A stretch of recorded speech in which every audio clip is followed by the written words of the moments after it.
Kalamassery polytechnic ഹോസ്റ്റലിൽ നിന്ന് കഞ്ചാവ് പിടികൂടിയ സംഭവത്തിൽ ക്യാമ്പസിലെ 3ാം വർഷ വിദ്യാർത്ഥിയിലേക്കും അന്വേഷണം. ഇന്ന് അറസ്റ്റിലായവർ നൽകിയ നിർണായക മൊഴിയുടെ അടിസ്ഥാനത്തിലാണ് പോലീസ് അന്വേഷണം. കേസിലെ പ്രധാന പ്രതി കൊല്ലം സ്വദേശിയായ 3ാം വർഷ വിദ്യാർത്ഥിയാണെന്ന നിഗമനത്തിലാണ് പോലീസ്. കഞ്ചാവ് എത്തിച്ചത് ഇയാൾക്ക് വേണ്ടിയാണെന്നാണ് ഇന്ന് അറസ്റ്റിലായ ആഷിഖ് ഷാലിക്കും മൊഴി നൽകിയത്.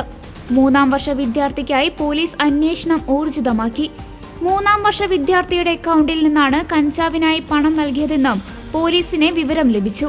അതേസമയം പോളിടെക്നിക്കിലെ ലഹരി കേസിൽ ഇന്ന് അറസ്റ്റിലായ പ്രതികളിലൊരാൾക്ക് KSU ബന്ധമാരോപിച്ച് SFI മുൻ സംസ്ഥാന സെക്രട്ടറി PM ആർഷോ രംഗത്തെത്തി. അറസ്റ്റിലായ ഷാലിക് KSU പ്രവർത്തകനാണെന്ന് PM ആർഷോ ഫേസ്ബുക്ക് പോസ്റ്റിലൂടെ ആരോപിച്ചു.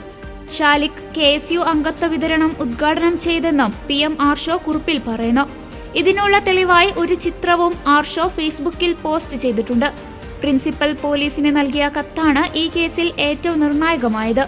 ക്യാമ്പസിൽ ലഹരി ഇടപാട് നടക്കുമെന്ന സൂചന നൽകി കളമശ്ശേരി പോളിടെക്നിക്കിലെ പ്രിൻസിപ്പൽ പോലീസിനെ കത്ത് നൽകിയിരുന്നു. മാർച്ച് 12-നായിരുന്നു പ്രിൻസിപ്പൽ കത്ത് നൽകിയത്. ലഹരിക്കായി ക്യാമ്പസിൽ പണപ്പിരിവ് നടക്കുന്ന വിവരവും പ്രിൻസിപ്പൽ അറിയിച്ചിരുന്നു. ഇതിന് പിന്നാലെയാണ് പോലീസ് നിർണായക നീക്കം നടത്തിയത്. പ്രിൻസിപ്പലിന്റെ കത്തിന്റെ പശ്ചാത്തലത്തിലാണ് പോലീസ് ഹോസ്റ്റലിൽ റെയ്ഡ് നടത്തിയത്. അതേസമയം പ്രതിപക്ഷ നേതാവ് ഇതിൽ പ്രതികരണവുമായി രംഗത്തുവന്നു. കേരളം മുഴുവൻ ലഹരിമരുന്നാണെന്ന് ഇപ്പോഴാണോ സർക്കാർ അറിയുന്നതെന്നും സതീശൻ ചോദിച്ചു.